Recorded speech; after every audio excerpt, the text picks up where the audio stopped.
কি পরিমাণে গরম ছিল, কিন্তু ঝড় বৃষ্টি সব কিছু এখন ঠান্ডা করে দিছে। একটা ঝড়ে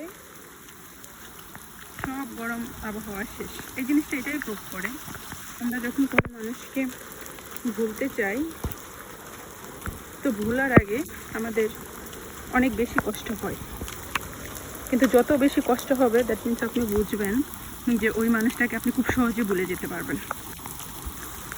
তারপর ঝড় হওয়ার পরে যেমন এই যে রাস্তাটা শুকাইতে, তারপর এই পাতাগুলা সরতে, ডালপালা সরতে একটুখানি সময় লাগবে না, ঠিক সেইমভাবে একটা মানুষকে ভুলে যাওয়ার পরে একটু মায়া থেকে যাবে, বাট ওই মায়াটা শেষ হয়ে যাবে, কিছুটা সময় লাগবে। তারপর ঠিক এখানের গাছপালা পাতালাতাগুলো সরতে যতটুকু সময় লাগবে ঠিক ততটুকু সময় লাগবে, বাট তারপরে আপনি কিন্তু ঠিকই ভুলে যাবেন ওই মানুষটাকে।